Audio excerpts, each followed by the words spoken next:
11টি পয়েন্টে কথা বলবো কোরআনের 11 নম্বর সূরা থেকে। কয় নম্বর সূরা? 11 নম্বর সূরা। 11 নম্বর সূরাটির নাম হলো সূরা হুদ। কি নাম? জোরে বলুন। সূরা হুদ। নাজিলের কোরআন সাজানোর দিক থেকে এটি 11 নম্বর, কিন্তু রাসূলের কাছে অবতীর্ণের দিক থেকে ধারাবাহিকতা অনুযায়ী এটা 52 নম্বর। 123টি আয়াত আছে, 10টি রুকু আছে। হুদ আলাইহিস সালাম তিনি একজন নবী ছিলেন। কে ছিলেন?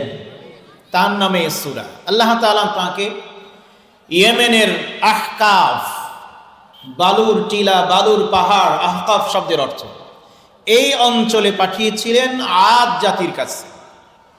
এই সূরায় 50 থেকে 60 নম্বর আয়াতে হুদ আলাইহিস সালামের দাওয়াত, আদ জাতির প্রতিক্রিয়া ইত্যাদি আলোচনা এসেছে। এটাকেই শিরোনাম করে আল্লাহ তাআলা সূরাটির নামকরণ করেছেন সূরা হুদ। এই সূরাটি নাজিল হয়েছে মক্কায়। জোরে বলুন তো কোথায়? মক্কি যুগের শেষ পর্যায়ে নবী মুহাম্মদুর রাসূলুল্লাহ সাল্লাল্লাহু আলাইহি ওয়াসাল্লামের চাচা আবু তালেব এবং স্ত্রী হযরতে খাদিজা রাদিয়াল্লাহু আনহা দুজনেই যখন ইন্তেকাল করলেন, তখন রাসূলের উপরে চরম নির্যাতন শুরু হয়েছিল। সেই সময় এই সূরাটি নাজিল হয়েছে, সেই সময়ে এই সূরাটি অবতীর্ণ। এই সূরা অত্যন্ত তাৎপর্যমণ্ডিত সূরা। এই সূরার মধ্যে অতীতের বিভিন্ন জাতির আল্লাহর আযাবে ধ্বংস হয়ে যাওয়ার বর্ণনা এসেছে। একই সাথে এই সূরায় কিয়ামতের বিভীষিকা তুলে ধরা হয়েছে। কিয়ামতের ভয়াবহ ঘটনাবলী, পুরস্কার, শাস্তির কথা উল্লেখ করা হয়েছে। তিরমিজির 3297 নম্বর হাদিস, হযরত ইবনে আব্বাস রাদিয়াল্লাহু তাআলা আনহু বলেন, ক্বালা, তিনি বলছেন, ক্বালা আবু বকরিন রাদিয়াল্লাহু আনহু, হযরত আবু বকর রাদিয়াল্লাহু তাআলা আনহু আল্লাহর রাসূলকে বলছেন, ইয়া রাসূলুল্লাহি ক্বাদ শিবিতা, আপনি তো বৃদ্ধ হয়ে গেলেন, আপনার চেহারার মধ্যে, চুলের মধ্যে বার্ধক্যের ছাপ দেখা যাচ্ছে, আপনি তো বুড়ো হয়ে যাচ্ছেন। আল্লাহ রাসূল তখন বললেন, ক্বালা শাইয়াবতানি হুদুন ওয়াল ওয়াকিআতু ওয়াল মুরসালাতু ওয়া আম্মা ইয়াতাসাআলুনা ওয়া ইদাশ শামসু কুব্বিরা। আল্লাহ রাসূল বললেন, কোরআনের কয়েকটি সূরা, সূরা হুদ, সূরা ওয়াকিয়া, সূরা মুরসালা, সূরা নাবা, আম্মা ইয়াতাসাআলুন আর সূরা কুব্বিরাত, এই 5টি সূরা আমাকে বৃদ্ধ বানিয়ে দিয়েছে। বলুন আল্লাহু আকবার। তাহলে বোঝা যাচ্ছে এই 5টি সূরার মধ্যে গুরুত্বপূর্ণ ভয়ানক কিছু কথা আছে না নেই? এই 5টির মধ্যে সূরা হুদ একটি। এই সূরার বিষয়বস্তু হচ্ছে, বেশিরভাগ অংশে এসেছে ইসলামের নানা মূলনীতি, তাওহীদ, রিসালা, আখিরাতের পাশাপাশি নূহ আলাইহিস সালামের ঘটনা সহ অনেক নবী রাসূলের জীবন চরিত এখানে উল্লেখ করা হয়েছে। আলোচনার ধারাবাহিকতা যদি আমরা লক্ষ্য করি, তাহলে খুব শর্টকাট এই সূরার উপর একটা ধারণা আমাদের চলে আসবে। 11টি ধারাবাহিক আলোচনা এই সূরার মধ্যে এসেছে। মুশরিকদের জন্য রাখা আছে ভীষণ শাস্তি, ঈমানদারদের জন্য আছে বিরাট পুরস্কার। এই দুই দলের পরিণতি এক হবে না, এই জাতীয় কথাগুলো এসেছে 1 থেকে 11 নম্বর আয়াত পর্যন্ত। 2 নম্বর, আল্লাহ রাসূলকে সান্ত্বনা দেওয়া হয়েছে 12 থেকে 14 নম্বর আয়াতে। 3 নম্বর, বিশ্বাসী এবং অবিশ্বাসীদের অবস্থান বিস্তারিতভাবে তুলে ধরা হয়েছে 15 থেকে 24 নম্বর আয়াত পর্যন্ত। 4 নম্বর, নূহ আলাইহিস সালামের জাতি আল্লাহ তাকে সাড়া দেয়নি, তাদের যত সন্দেহ ছিল তা যুক্তির মাধ্যমে ভেঙে দেওয়া হয়েছে 25 থেকে 31 নম্বর আয়াত পর্যন্ত। 5 নম্বর, আল্লাহর আদেশে একটি জাহাজ বানিয়ে ঈমানদারদের নিয়ে তাতে নূহ আলাইহিস সালাম উঠে পড়েছিলেন, এই কাহিনী বর্ণনা হয়েছে 32 থেকে 49 নম্বর আয়াত পর্যন্ত। 6 নম্বর, হুদ আলাইহিস সালাম এবং সালেহ আলাইহিস সালামের সাথে তাদের জাতির লোকদের মধ্যকার ঘটনার বর্ণনা এসেছে 50 থেকে 58 নম্বর আয়াত পর্যন্ত। 7 নম্বর, ইব্রাহিম আলাইহিস সালাম তার কাছে সুসংবাদ নিয়ে ফেরেশতারা এসেছিলেন। ওইদিকে লূত আলাইহিস সালামের জাতি মজে রয়েছিল জঘন্য পাপে। এর বর্ণনা এসেছে 69 নম্বর আয়াত থেকে নিয়ে 83 নম্বর আয়াত পর্যন্ত। এরপরে শুআয়ব আলাইহিস সালাম নিজ জাতিকে আল্লাহর দিকে ডেকেছিলেন, কিন্তু অবাধ্যতার কারণে ওদের উপর নেমে এসেছিল আল্লাহর গজব। এই সম্পর্কিত বর্ণনা 84 থেকে 101 নম্বর আয়াত পর্যন্ত। নিজেদের কাজ কর্মের দরুন মানুষ দুই ভাগে বিভক্ত, এক হচ্ছে আল্লাহর অবাধ্য এক দল, আরেক দল হচ্ছে আল্লাহর অনুগত। এই বিষয়টি ফুটিয়ে তোলা হয়েছে 102 থেকে 109 নম্বর আয়াত পর্যন্ত। 10 নম্বর আলোচনা, ইহুদিদের সীমালঙ্ঘনের প্রবণতা চিরন্তন। অন্যায় দেখে চুপ থাকলে, প্রশ্রয় পেলে সেই অন্যায় আরো বেড়ে যায়। এই বিষয়টি তুলে ধরা হয়েছে 110 থেকে 119 নম্বর আয়াত পর্যন্ত। এবং 11 নম্বর আলোচনা, এ সকল নবীদের ঘটনা বর্ণনা করার উদ্দেশ্য যাতে রাসূলের হৃদয় তরতাজা হয়, ঈমানদারের হৃদয়টা আরো মজবুত হয়, এর শান্তি খুঁজে পায়। এটি 120 থেকে 123 নম্বর আয়াত পর্যন্ত আলোচনা এসেছে। এ হচ্ছে গোটা সূরাটার একটা স্ট্রাকচার, চিত্র। এই 11টি পয়েন্টে আলোচনা খুঁজলে 123 নম্বর আয়াত পর্যন্ত আমরা পেয়ে যাব। আমি শর্টকাট একটা সামারি বললাম। এখন আসুন আমরা চলে যাচ্ছি এই সূরার নির্দিষ্ট অংশে। আমি তেলাওয়াত করেছি 9, 10, 11 তিনটি আয়াত। কয়টি আয়াত? এই সূরার 3টি আয়াত। আসুন আমরা এই মুহূর্তে শয়তানের ওয়াসওয়াসা থেকে আল্লাহর কাছে পানাহা চেয়ে নিয়ে আলোচনা শুরু করতে চাই। জবান খুলে সকলে মিলে আমার সঙ্গে পড়ুন। আউযু বিল্লাহি মিনাশ শাইতানির রাজীম। বিসমিল্লাহির রাহমানির রাহিম। বিতাড়িত মরদুদ শয়তানের ওয়াসওয়াসা থেকে আল্লাহর কাছে পানাহা চাই। পরম করুণাময়, অসীম দয়ালু। সকলে একটু আওয়াজ দিয়ে বলেন তো, কার নামে শুরু? আরো জোরে। আল্লাহর নামে শুরু করছি। ওয়ালাইন আযাকনাল ইনসানা মিন্না রাহমাতান সুম্মা নাযা'নাহা মিনহু ইন্নাহু লায়াউসুন কাফুর। কষ্ট যদি না হয় আওয়াজ দিয়ে বলুন তো আল্লাহু আকবার। আরো জোরে, একই সাথে। যে কোরআনের কথা আমরা শোনার জন্য, বলার জন্য বসেছি, এই কোরআনটা কার? আরো জোরে। কোরআনের আলোচনা করার সময়, বলার সময়, শোনার সময় বক্তা শ্রোতা সকলকেই মনে করতে হবে যে আমি এখন যে আয়াত, যে সূরা, যে অংশ পড়ব, শুনব, বুঝব, বলবো, এই আয়াত, এই সূরা, এই অংশটি আল্লাহ আমারই হেদায়েতের জন্য নাজিল করেছেন। ঠিক কিনা? এই মানসিকতা নিয়ে বসতে হবে। বলার জন্য, শোনার জন্য, এটা আমারই জন্য আল্লাহ দিয়েছেন। কার জন্যে বলেন না? একেবারে ব্রেনটাকে, মনটাকে নিউট্রাল করে ফেলে, নিউট্রাল, একেবারে নিউট্রাল করে ফেলে যদি কোরআন শুনি যে কোরআন আল্লাহ আমার জন্যই নাজিল করেছে, দেখি এই কোরআনে আল্লাহ আমাকে কি জানাচ্ছেন। আল্লাহ পাক 9 নম্বর আয়াতে, সূরা হুদের 9 নম্বর আয়াতে বলছেন, ওয়ালাইন আযাকনাল ইনসানা, আমি যদি মানুষকে আমার পক্ষ থেকে আস্বাদন করায়, স্বাদ চাখায়, রাহমাতান, রহমতের, সুবহানাল্লাহ বলবেন না? আল্লাহ বলছেন আমি যদি মানুষকে আমার পক্ষ থেকে রহমত দেই, রহমতের স্বাদ গ্রহণ করায়, সুম্মা নাযা'নাহা মিনহু, অতঃপর সেটা যদি আবার সরিয়ে নেই, ওই রহমতটা যদি আমি আল্লাহ আবার টেনে নেই, আমি যদি সেখান থেকে রশি ধরে টান দেই, সরিয়ে নেই, তাহলে ইন্নাহু লায়াউসুন কাফুর, মানুষ নিরাশ এবং অকৃতজ্ঞ হয়ে যায়। নাউযুবিল্লাহ বলেন।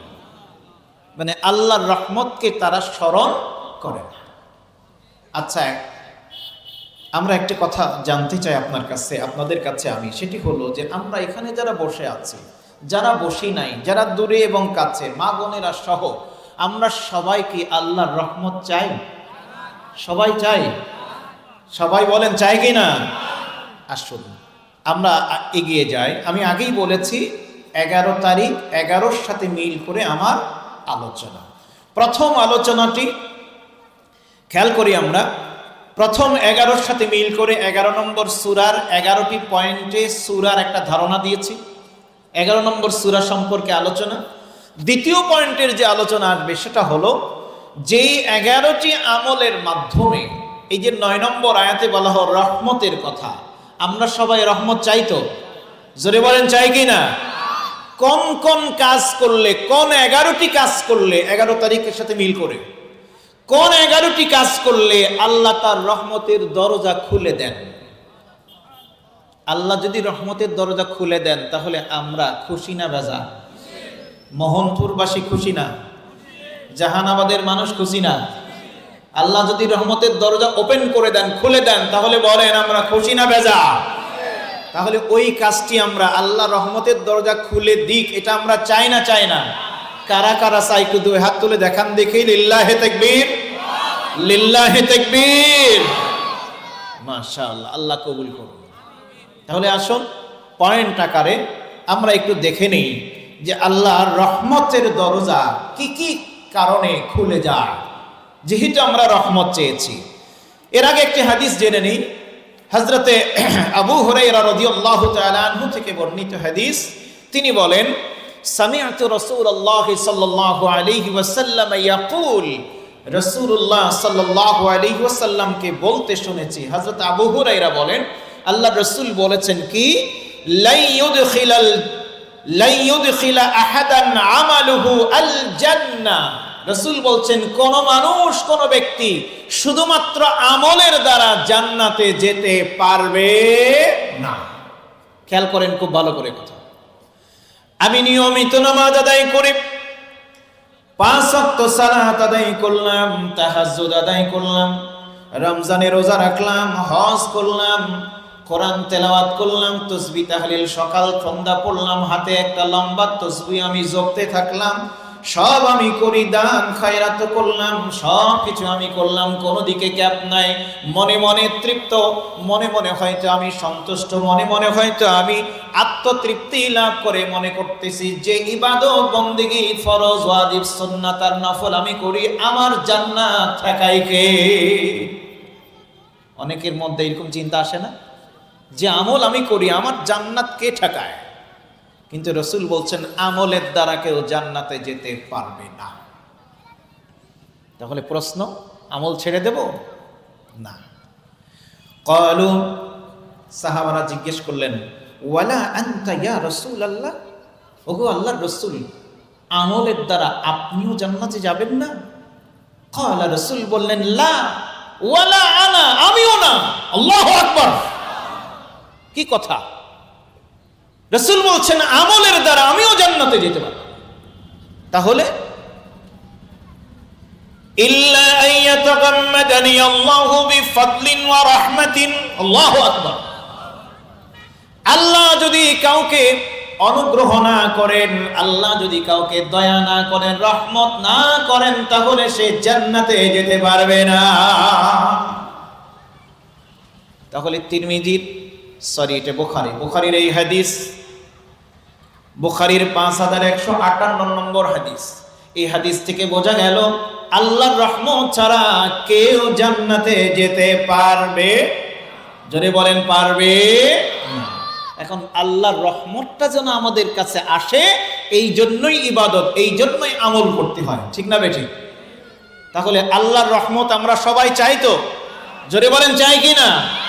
এখন আসেন কি কি কাজ করলে আল্লাহর রহমতগুলো আমরা পাবো, রহমতের দরজা আল্লাহ খুলে দেবেন, সেই 11টি কাজের কথাই আমরা জানার চেষ্টা করব এখন ইনশাআল্লাহ। একটু সবাই মিলে আওয়াজ দিয়ে বলেন তো কয়টি? আরো জোরে সবাই মিলে। নম্বর 1, 1 নম্বর আমি বলবো, আপনারা গুনবেন। 1 নম্বর কাজ হচ্ছে আল্লাহ এবং রাসূলের আনুগত্য করলে। কার আনুগত্য? জোরে, আল্লাহ এবং বলেন আল্লাহ এবং রাসূলের আনুগত্য করলে আল্লাহর রহমতের দরজা খুলে যায়। وَأَطِيعُوا اللَّهَ وَالرَّسُولَ لَعَلَّكُمْ تُرْحَمُونَ।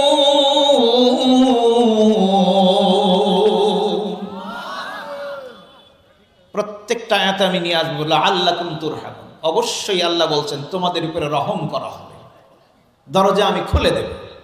যদি তোমরা আল্লাহর আনুগত্য করো, রাসূলের আনুগত্য করো, তাহলে তোমাদের জন্য আমার রহমতের দরজা খুলে যাবে। সুবহানাল্লাহ। আস্তে আরো জোরে। যেহেতু আমরা আল্লাহর রহমতের দরজা খুলতে চাই, রহমত পেতে চাই, তাহলে আনুগত্য হবে, জোরে বলেন না কার? আনুগত্য হবে, জোরে বলেন কার? রাসূলের। আল্লাহ এবং জোরে আল্লাহ এবং রাসূলের। আল্লাহ যা নির্দেশ দিয়েছেন তা মানতে হবে, রাসূল যা দেখিয়েছেন শিখিয়েছেন তা আমাদের জীবনে বাস্তবায়ন করতে হবে, আনুগত্য করা লাগবে। তাহলে আমরা আল্লাহর রহমত পেয়ে যাব, রহমতের দরজা আমাদের জন্য খুলে যাবে। এক নম্বর, আমি লম্বা ব্যাখ্যা দেব না, শুধু পয়েন্ট বলবো, সামনে আগাবো। নম্বর 1 শেষ। 2 নম্বর হচ্ছে আল্লাহকে যদি সম্মিলিত সবাই মিলে আঁকড়ে ধরি, মজবুত থাকি, তাহলে রহমতের দরজা খুলে দেবেন কে? যদি বলেন, জোরে বলেন। ফাআম্মাল্লাযীনা আমানু বিল্লাহি ওয়া'তাসামু বিহি ফাসায়ুদখিলুহুম ফি রাহমাতিন মিনহু ওয়া ফাদল ويهديهم إليه صراطا مستقيما।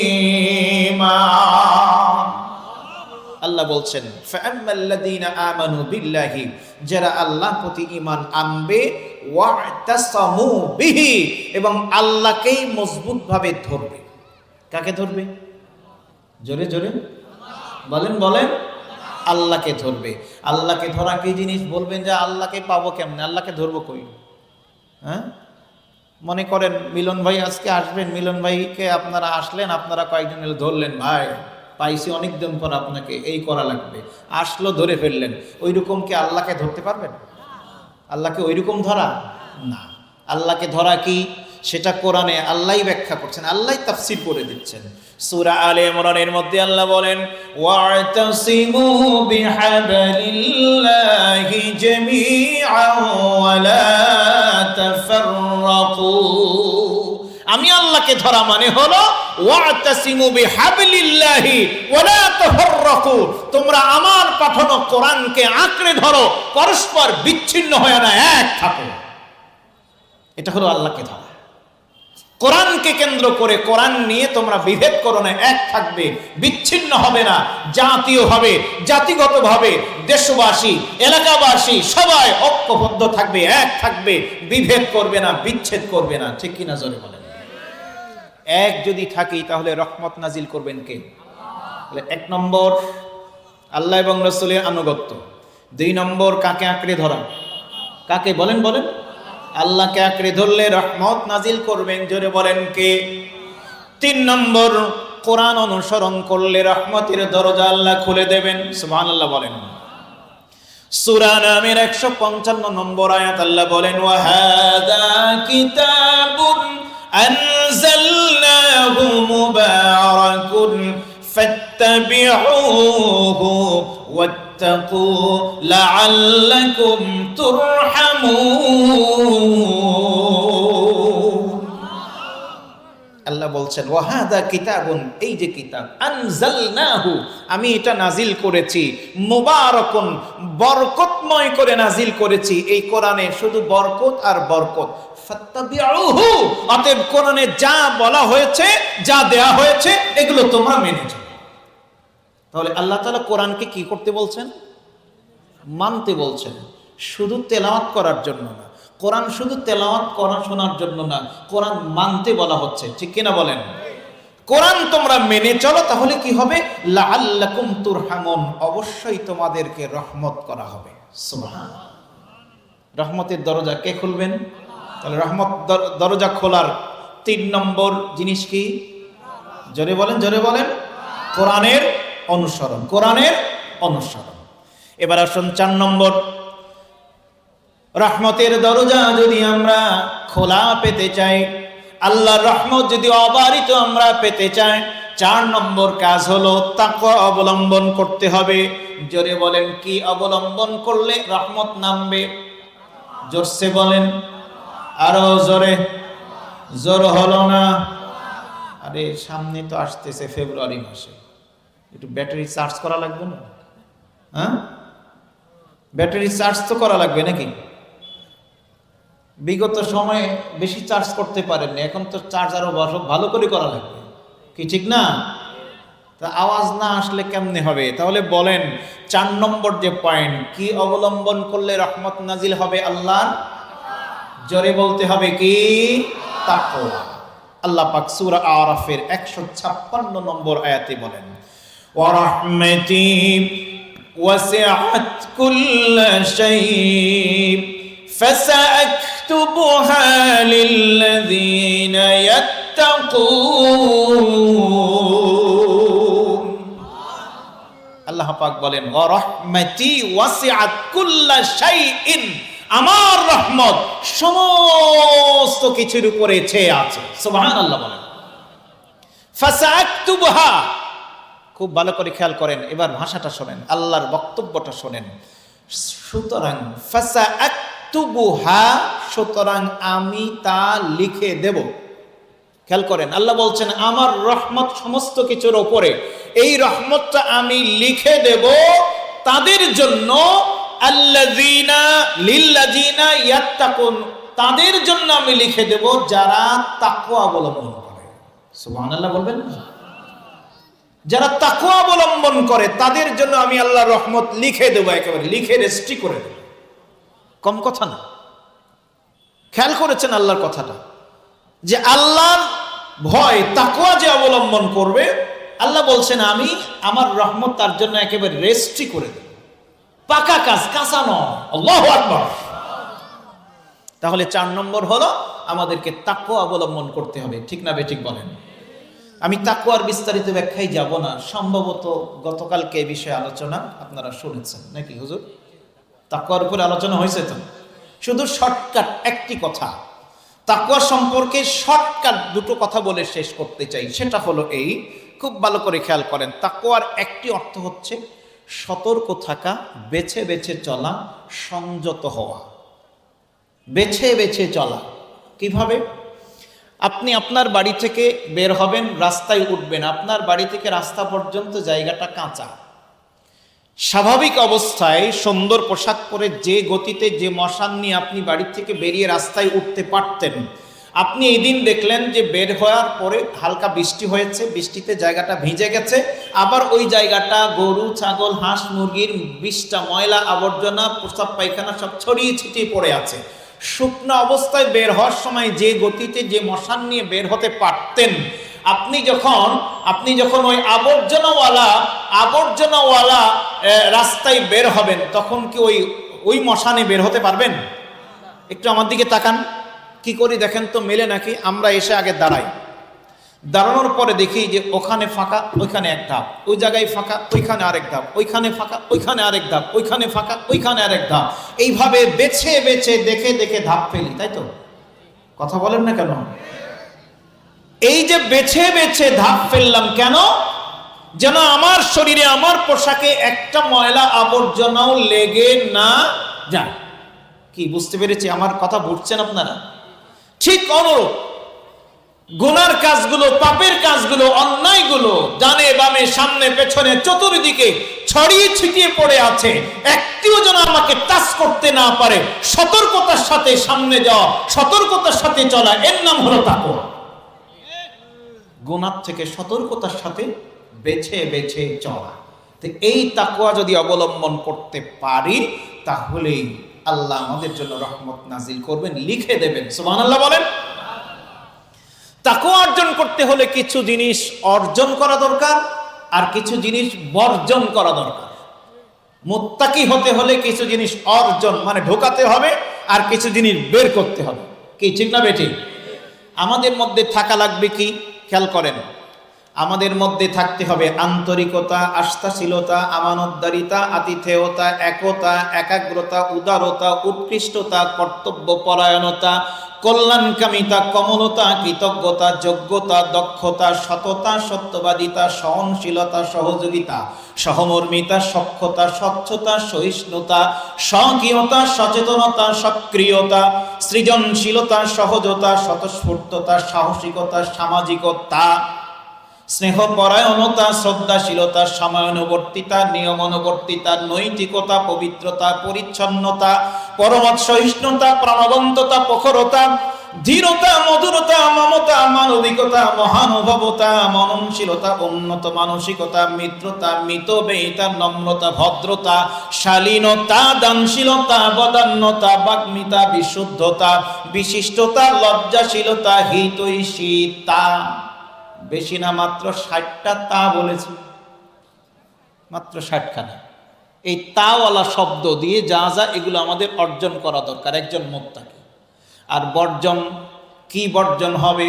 অশ্লীলতা, অভদ্রতা, অবাধ্যতা, অসাধুতা, অলসতা, অবাস্তবতা, অপবিত্রতা, অনৈতিকতা, অজ্ঞতা, অমনোযোগিতা, আনুগত্যহীনতা, উদাসীনতা, একদেশদর্শিতা, কর্কশতা, কর্মবিমুখতা, কদর্যতা, কাপুরুষতা, কৃপণতা, কুটিলতা, বাহুল্যতা, জটিলতা, বিকৃত মানসিকতা, পরশ্রীকাতরতা, পরনির্ভরতা, চাটুকারিতা, চাতুরতা, পর্দাহীনতা, চরিত্রহীনতা, বাচালতা, মিথ্যাবাদিতা, মূর্খতা, নির্বুদ্ধিতা, ক্রোধ, ঘৃণা, হিংসা, বিদ্বেষ, জিঘাংসা, অহংকার, আমিত্ব, কুরিপু, কুধারণা, প্রতারণা, ওজনে কম বেশি করা, দ্রব্যে ভেজাল দেয়া, দুর্নীতি, বিশৃঙ্খলা, গীবত, পরনিন্দা, পরচর্চা, গালিগালাজ, অধিকার হরণ, জুলুম, নির্যাতন, হারাম উপার্জন, প্রদর্শন ইচ্ছা, মাদকাসক্তি, সন্ত্রাস, চাঁদাবাজি, জঙ্গিবাদ, ইফটিজিং, শিশু ও নারী নির্যাতন। 63।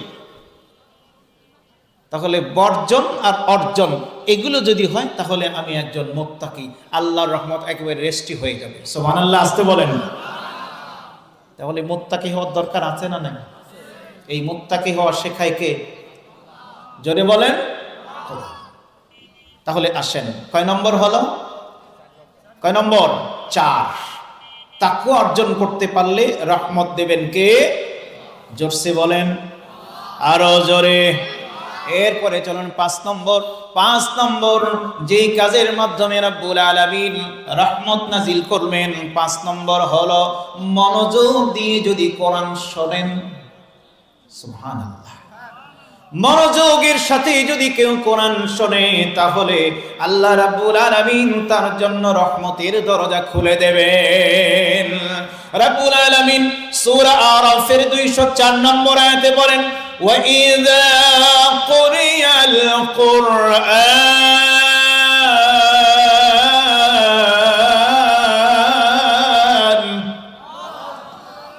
وَإِذَا قُرِئَ الْقُرْآنُ فَاسْتَمِعُوا لَهُ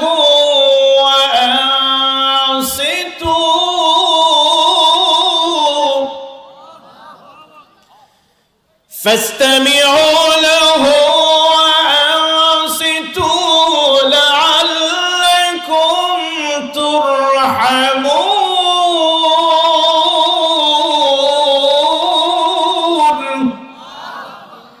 ঘোষণাকার আল্লাহ পাক বলেন, ওয়াইদা কুরিয়াল কুরআন, যখন তোমাদের সামনে কোরআন তেলাওয়াত করা হয়। জোরে বলেন তো কি? আরো জোরে। কোরআন যখন তেলাওয়াত করা হয়, ফাস্তামিউ লাহু, খুব ভালো করে শোনেন, আল্লাহ বলছেন ফাস্তামিউ লাহু, মনোযোগের সাথে শুনতে থাকো, ওয়া আনসিতু, চুপ করে থাকো। কোরআন যখন তেলাওয়াত হয় চুপ থেকে মনোযোগের সাথে শুনতে থাকো, তাহলে কি হবে? লাআল্লাকুম তুরহামুন, আমি আমার রহমতের দরজা খুলে দেব। তাহলে কোরআনের তেলাওয়াত শুনলে রহমতের দরজা খোলেন কে? যে বাড়িতে যত বেশি কোরআনের তেলাওয়াত হবে ওই বাড়িতে তত বেশি রহমত নাজিল করবেন কে?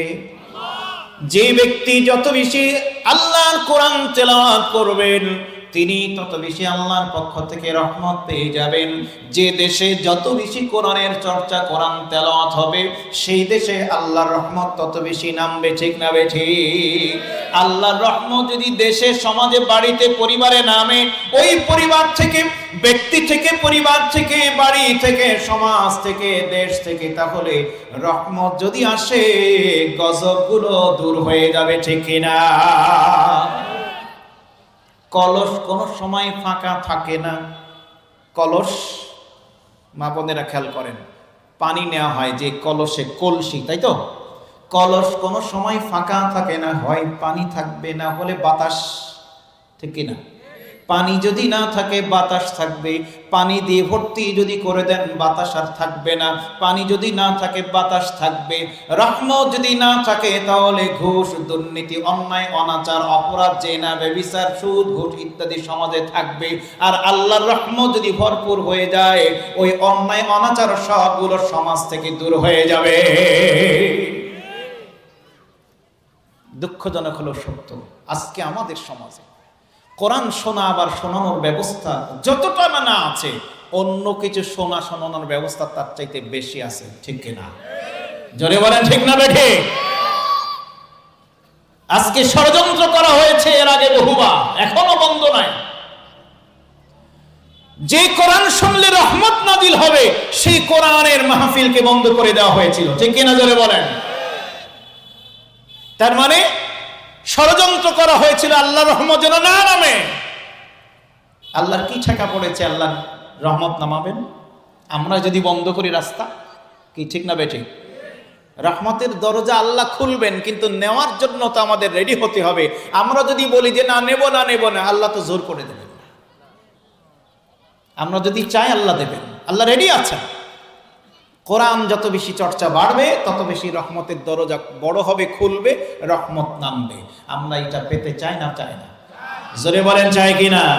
তাহলে এটা যদি চাই, রহমত যদি আমরা পেতে চাই, আল্লাহর কোরআন, এই কোরআনের অনুসারে ইমানদার মুমিন মুসলমান প্রত্যেকটা মুমিনদেরকে সিদ্ধান্ত নিতে হবে, এই কোরআনের আওয়াজ, এই কোরআনের চর্চা আর কোরআনের আওয়াজ আমার বাড়ির থেকে শুরু করে, আমার সমাজ থেকে শুরু করে পার্লামেন্ট পর্যন্ত কোরআনের আওয়াজ ছড়াতে হবে। ঠিক কিনা মুসলমান?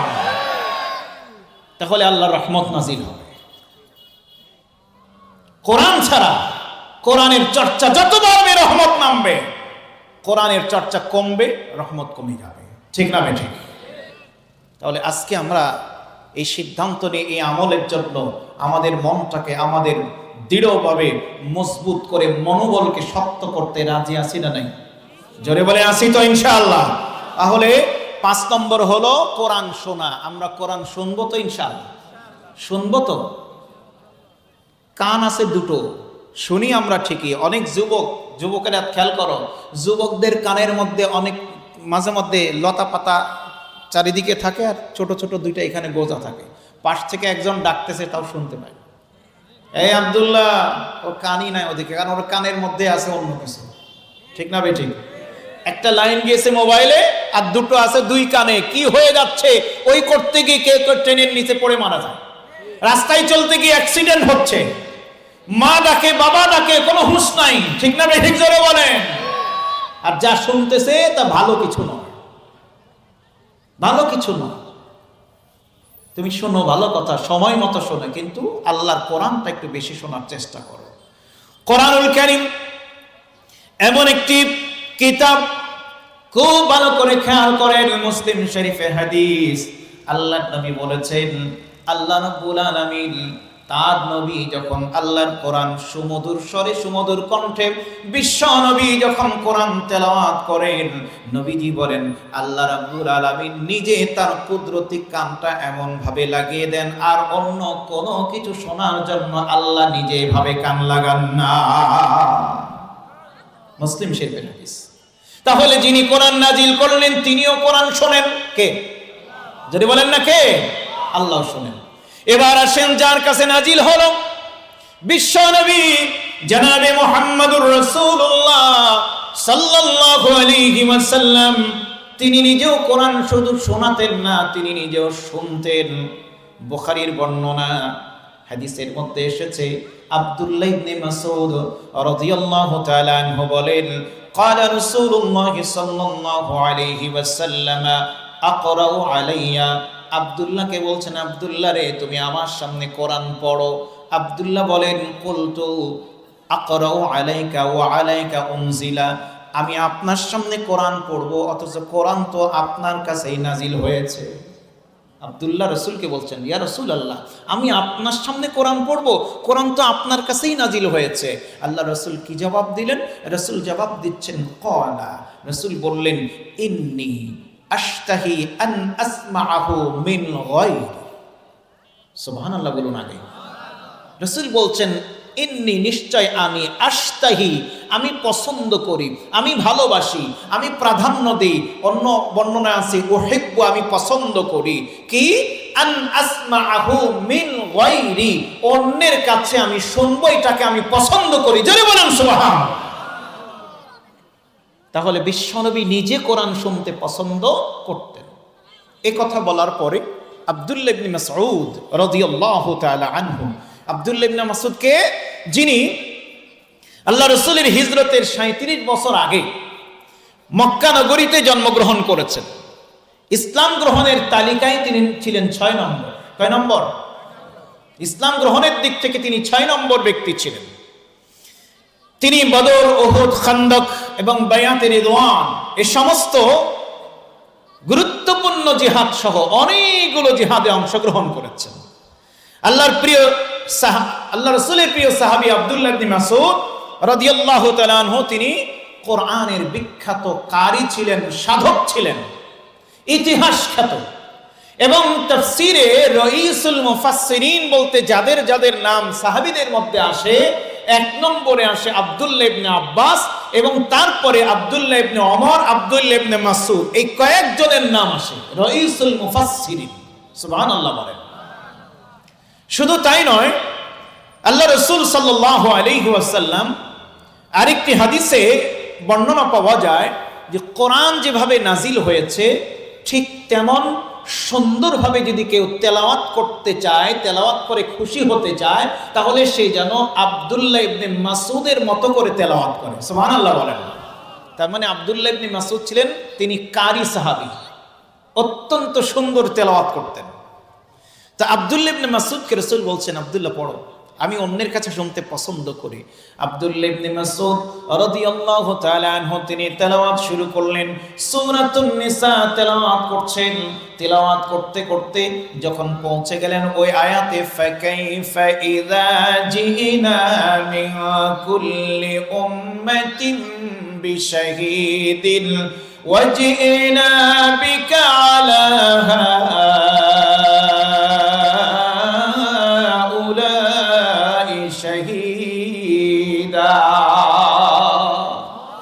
এই আয়াতে যখন পৌঁছে গেলেন, আল্লাহর রাসূল বললেন, ক্বালা লি কুফা, আব্দুল্লাহ বলেন, নবীজি আমাকে বললেন কুফ, যথেষ্ট, আও আমসিক, বললেন থেমে যাও, থামো।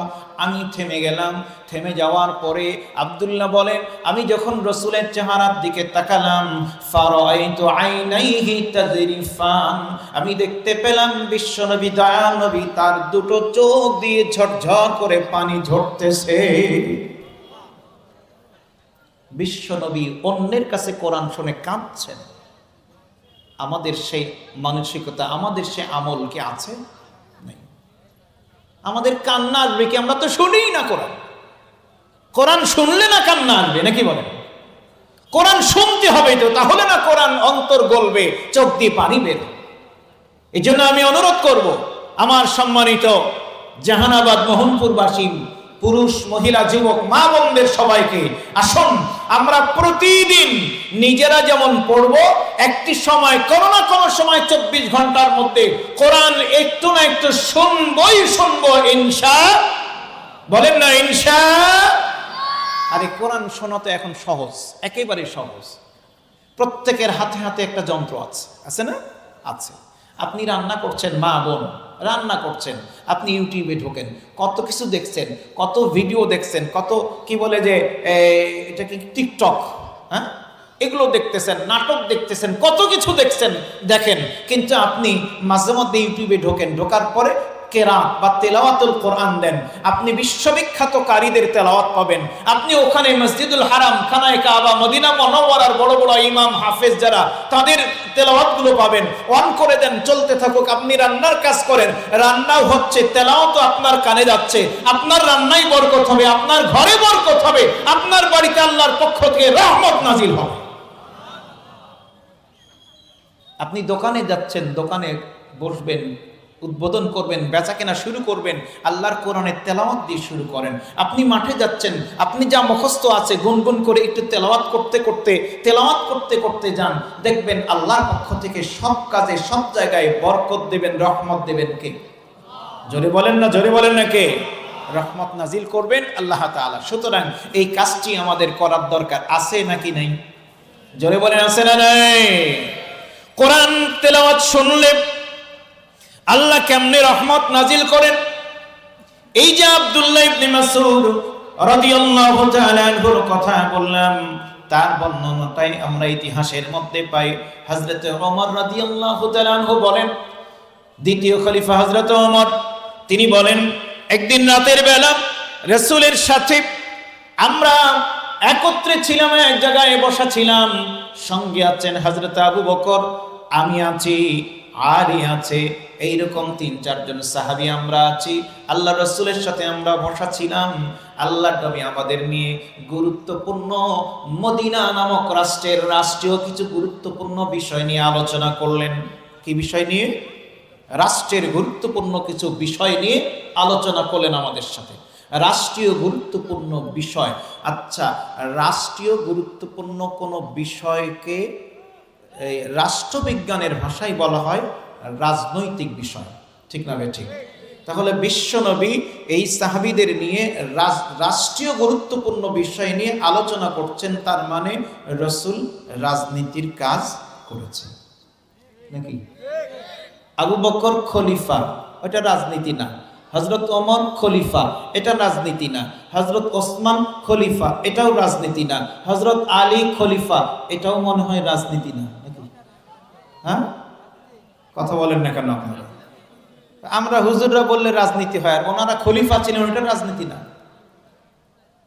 খুব ভালো করে বুঝতে হবে। আমি শুরুতেই বলেছি, একেবারে নিরপেক্ষ মানসিকতা নিয়ে কোরআন শুনবো আমরা। আমাদের কারো দিকে ইঙ্গিত নয়, কারো দিকে মানে আঙ্গুল তুলেও কথা নয়। আমরা একেবারে কোরআনের কথাগুলো নবীর জীবন থেকে, সাহাবীদের আমল থেকে আমরা বের করে আনার চেষ্টা করব। কি ঠিক আছে তো ইনশাআল্লাহ? ভাইরা আমার, হযরত ওমর রাদিয়াল্লাহু তাআলা আনহু বলছেন, রাসূল আমাদের নিয়ে গুরুত্বপূর্ণ রাষ্ট্রীয় কিছু কথা আলোচনা করার পরে, পরামর্শ সিদ্ধান্ত নেওয়ার পরে, এরপরে আমাদের নিয়ে রাসূল বের হলেন। আমরাও পিছে পিছে যাচ্ছি। বের হওয়ার পরে আমরা বের হয়েই দেখলাম মসজিদে নববীতে ভেতরে কে যেন, রাত্রে তো, কে যেন নামাজ আদায় করছে। পেছন থেকে আমরা চিনতে পারলাম না। আল্লাহ রাসূল পেছনে গিয়ে দাঁড়িয়ে গেলেন। উনি নামাজ পড়ছেন, তেলাওয়াত করছেন, শোনা যাচ্ছে। রাসূল পেছনে দাঁড়িয়ে গেলেন। দাঁড়িয়ে দাঁড়িয়ে আল্লাহ রাসূল তেলাওয়াত শুনতে থাকলেন। দীর্ঘ সময় শুনছেন। এরপরে আমাদের দিকে, হযরত ওমর বলছেন, আমাদের দিকে ফিরে রাসূল বললেন যে ব্যক্তি বিশুদ্ধভাবে কোরআন পাঠ করতে চায়, কোরআন তেলাওয়াত করে আনন্দ পেতে চায়, সে যেন এই যে নামাজ আদায় করছে, তেলাওয়াত করছে, এর মতো যেন তেলাওয়াত করে। সুবহানাল্লাহ বলেন। এরপরে হযরত ওমর বলেন, ভালো করে আমি নজর করলাম, তাকেই দেখলাম নামাজ পড়ছিল যে, সে ছিল আব্দুল্লাহ ইবনে মাসউদ রাদিয়াল্লাহু আনহু। আব্দুল্লাহ ইবনে মাসউদ নফল নামাজ পড়ছেন, কোরআন তেলাওয়াত করছেন জোরে জোরে।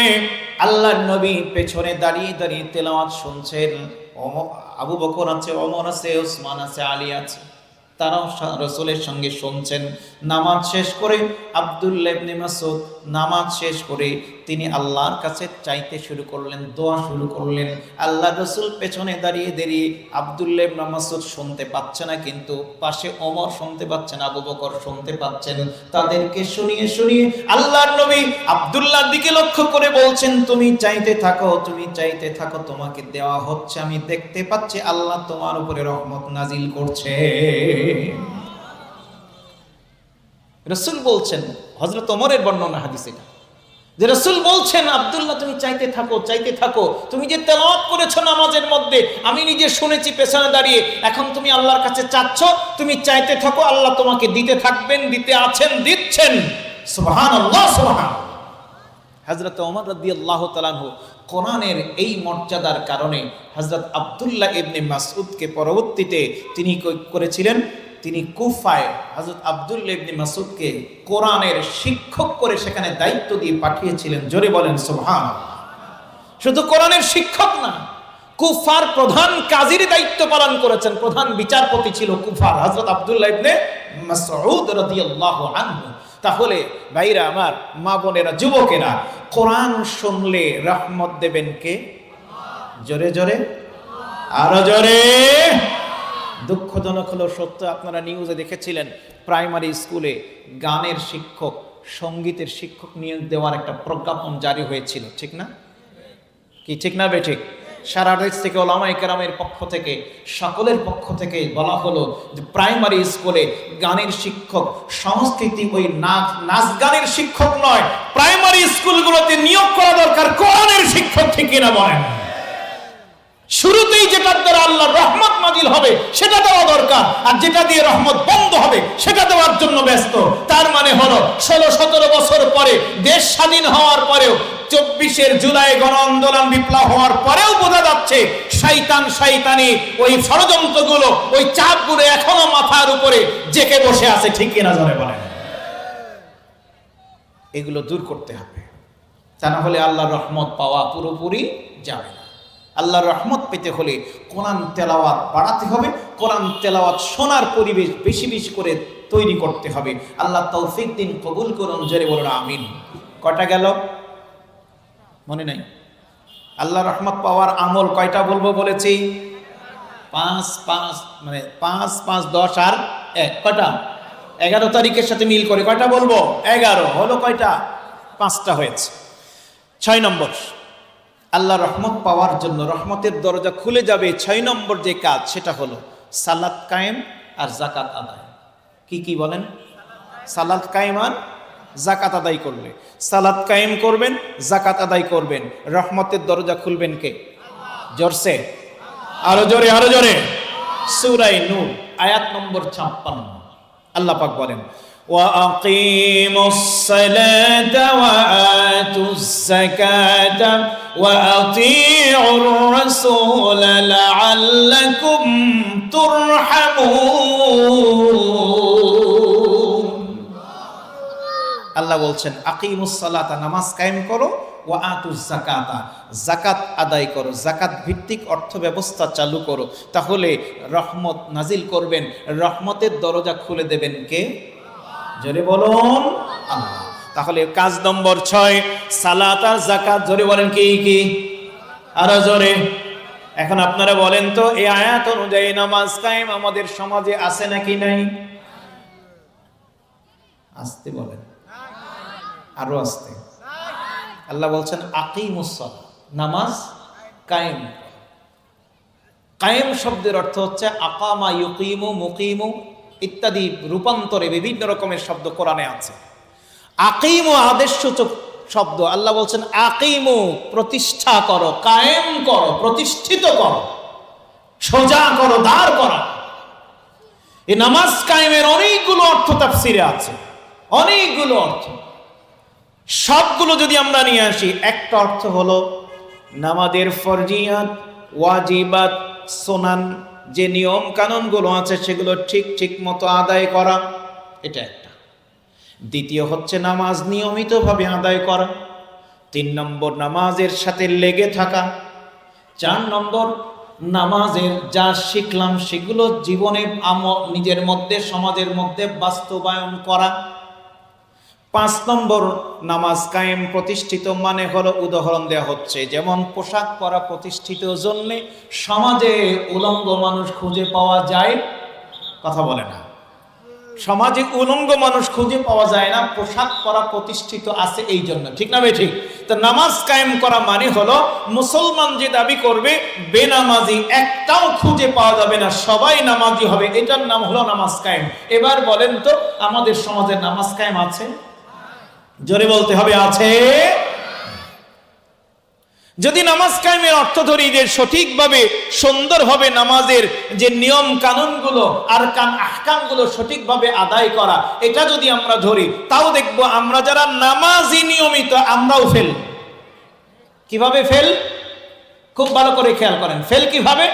মোরগ মুরগি আর কাকের চাইতেও জোরে জোরে ঠকাঠক, ঠিক কিনা?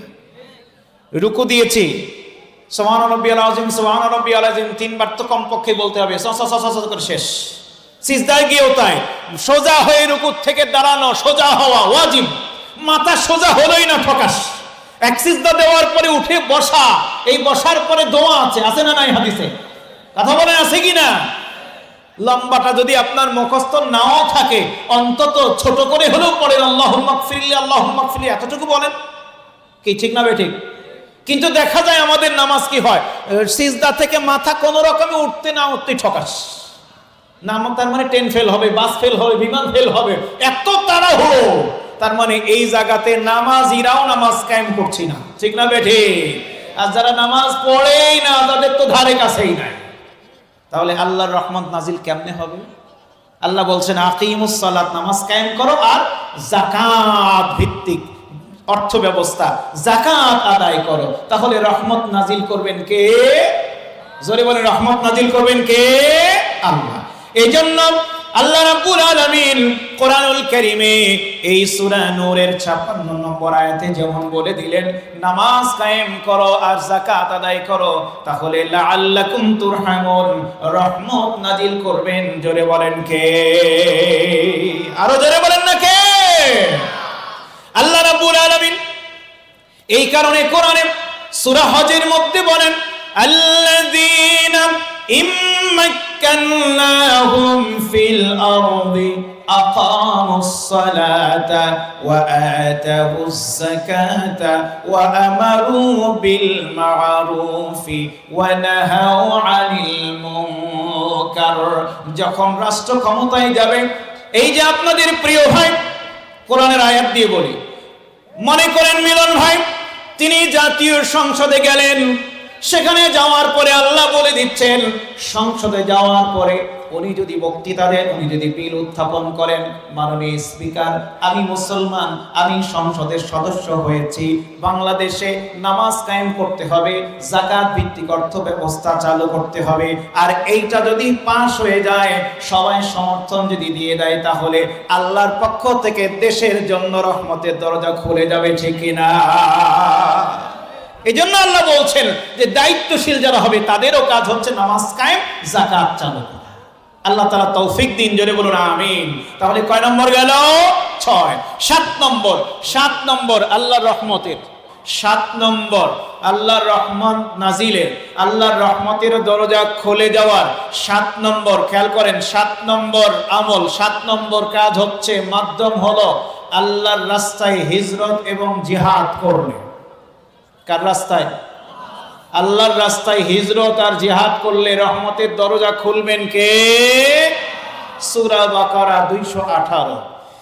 ইন্নাল্লাযীনা আমানু ওয়াল্লাযীনা হাজারু ওয়াজাহাদু ফি সাবিলিল্লাহ উলাইকা ইয়ারজুনা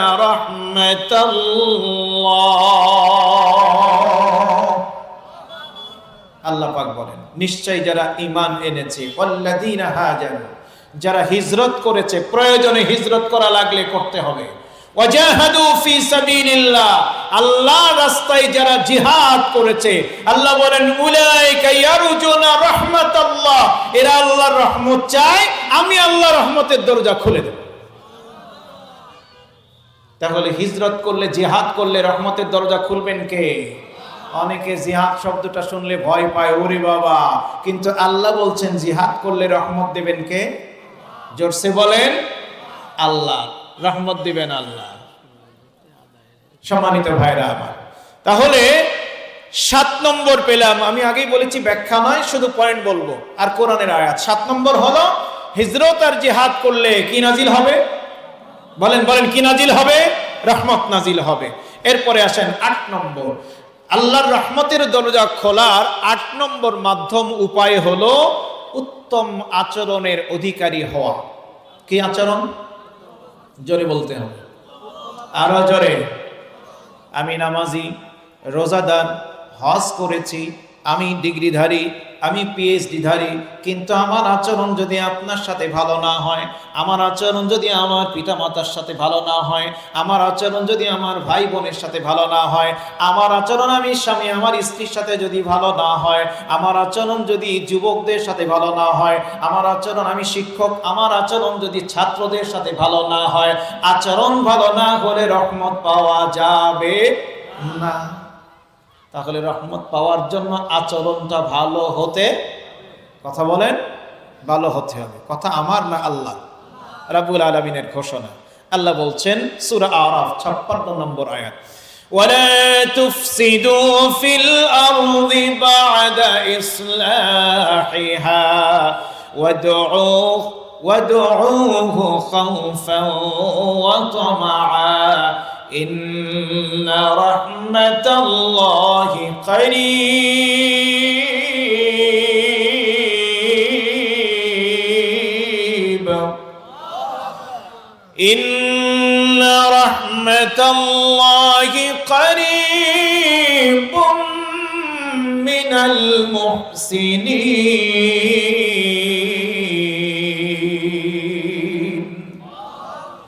আল্লাহ বলেন নিশ্চয় ইন্না রাহমাতাল্লাহি করিবুম, আল্লাহর রহমত সবচাইতে কাছে কাদের? মিনাল মুহসিনিন, যাদের আচরণটা উত্তম তাদের সবচাইতে কাছে হলো আল্লাহর রহমত। সুতরাং আপনি সন্তান যুবকেরা খেয়াল করো, জেনজির যুগ এখন, ইয়াংদের যুগ, ঠিক কিনা বলেন?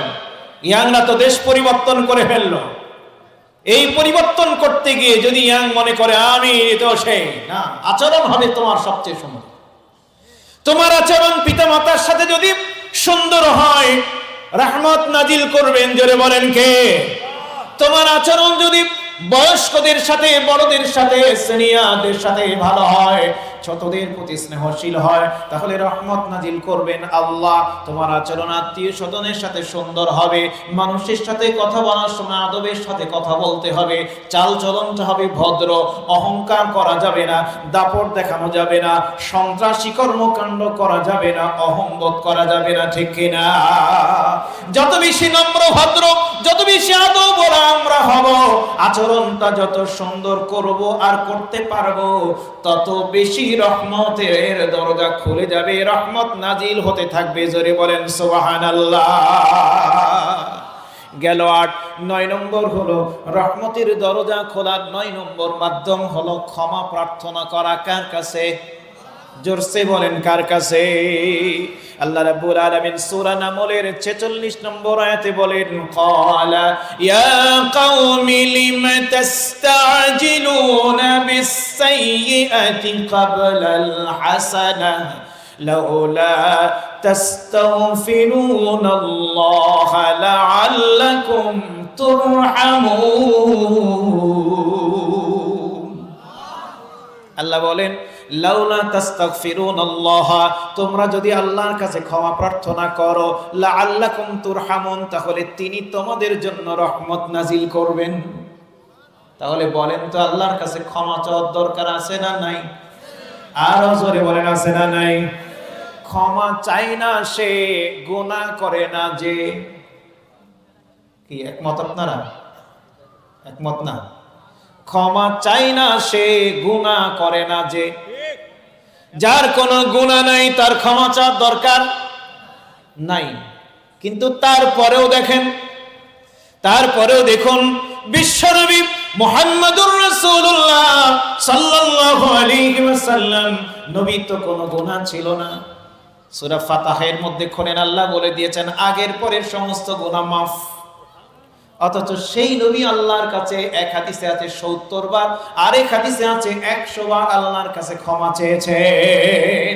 তাহলে যার গুনাহ নাই তিনি যদি আল্লাহর কাছে বারবার ক্ষমা চান, আমাদের তো গুনার সাগরে আমরা হাবুডুবু খাচ্ছি, ঠিক কিনা? তাহলে আমাদের কতবার আল্লাহর কাছে ক্ষমা চাওয়া দরকার?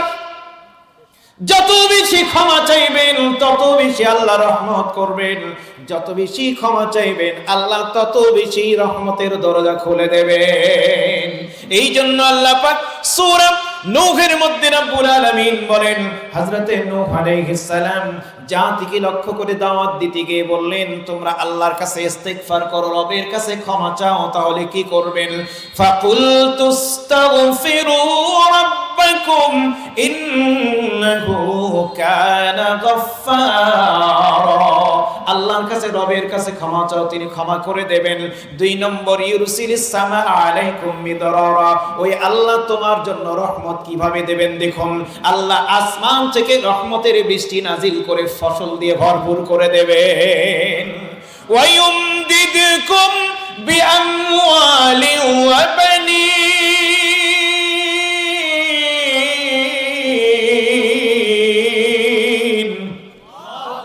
আল্লাহ বলেন আমি রহমত করব কেমনে, শোনো। ওয়ায়ুমদিদকুম বিআমওয়ালি ওয়া বানিন, তোমাদেরকে সম্পদ দিয়ে আর সন্তানাদি দিয়ে নিয়ামত দিয়ে ভরপুর করে দেব। ওয়ায়াজআল লাকুম জান্নাতিন, তোমাদের জন্য বাগান জান্নাত নির্ধারণ করব। ওয়ায়াজআল লাকুম আনহারা, তোমাদের জন্য আমি আল্লাহ নহর সমূহ প্রবাহিত করে রহমত দিয়ে দেব। জোরে বলেন সুবহানাল্লাহ। তাহলে বলেন তো আল্লাহর কাছে আমাদের ভুলের জন্য ক্ষমা চাওয়ার দরকার আছে না নাই? কারা কারা আল্লাহর কাছে ক্ষমা চাইবো? একটু হাত তোলেন, একটু হাত তোলেন। আল্লাহ যেন আমাদের ক্ষমা করে দেন। জোরে বলেন আমিন, আরো জোরে বলেন আমিন। কয়টা হলো? কয়টা হলো? ৯। ১০ নম্বর হলো, ১০ নম্বর আল্লাহ রহমত পাওয়ার ১০ নম্বর মাধ্যম হলো অতীত থেকে শিক্ষা নিয়ে সতর্ক হলে রহমত নাজিল করবেন আল্লাহ। এই পয়েন্টটা ভালো করে বুঝুন। অতীত থেকে শিক্ষা নিয়ে যদি চলি তাহলে রহমত করবেন কে? আল্লাহ। সূরা ইয়াসিনের ৪৫ নম্বর আয়াত আল্লাহ বলেন, ওয়াইদা কিলা লাহুমুত্তাকু মা বাইনা আইদিকুম ওয়া মা খালফাকুম লাআল্লাকুম তুরহামুন।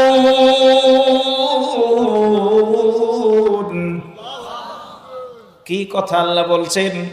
যখন তাদের বলা হয় তোমাদের সামনে যা আছে পেছনে যা আছে এগুলোর ব্যাপারে সতর্ক হও, তার মানে শিক্ষা গ্রহণ করো।